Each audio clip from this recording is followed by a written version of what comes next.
আসছেন না মোদি।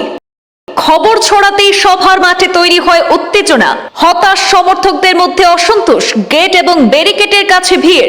নিরাপত্তার স্বার্থে সব পরিকল্পনা বাতিল করেছে এসপিজি।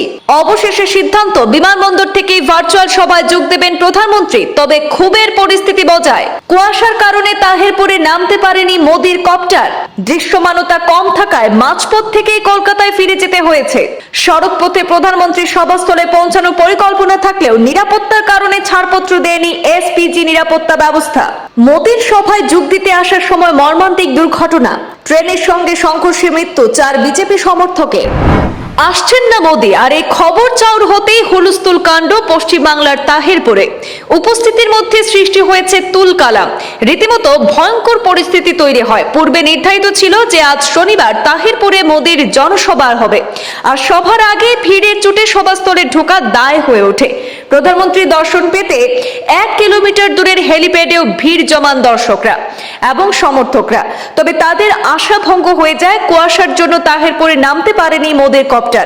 দৃশ্যমানতা কম থাকায় মাঝপথ থেকে কলকাতায় ফিরতে হয় মোদিকে।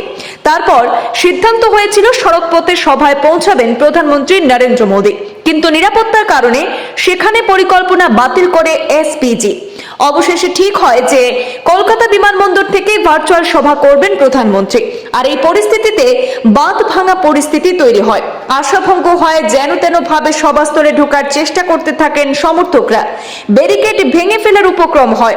ভিড় সামলাতে বেগতিক হাল হয়। পুলিশের কাছে ব্যারিকেড সরানোর দাবি করতে থাকেন সমর্থকরা। কার্যত এক উত্তপ্তকর পরিস্থিতি তৈরি হয়। ভিভিআইপি গেট এবং ব্যারিকেড ভেঙে ফেলার পরিস্থিতি তৈরি হয়। ব্যারিকেড টপকেও সভাস্থলে ঢোকার চেষ্টা করেন অনেক সমর্থকরা। পশ্চিমবাংলায় মোদির সভা বাতিল হলেও গুচ্ছ কার্যসূচি নিয়ে উত্তর পূর্ব ভারতের আসামেও প্রধানমন্ত্রীর বেশ কিছু কর্মসূচি রয়েছে।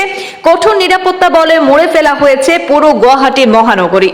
এদিকে নদিয়ার তাহিরপুরে প্রধানমন্ত্রীর সভায় যোগ দিতে আসার আগে ট্রেনের সঙ্গে সংঘর্ষে প্রাণ হারিয়েছেন 4 বিজেপি সমর্থক।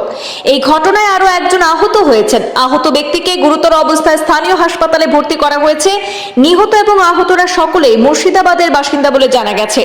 আজ সকালে 5 জন বাস থেকে নেমে রেল লাইনের পাশে অবস্থান করছিলেন। সেই সময় আচমকাই একটি ট্রেন সেখানে পৌঁছে যায়। কুয়াশার কারণে ট্রেনটি আগে থেকে দেখতে পাননি তারা। ট্রেনের গতিবিধি বুঝতে পারার পরও সময়মতো রেল লাইন থেকে সরে যাওয়া সম্ভব হয়নি। আর এর জেরেই ঘটে যাওয়া দুর্ঘটনায় 4 জন বিজেপি সমর্থকের মৃত্যু হয়েছে।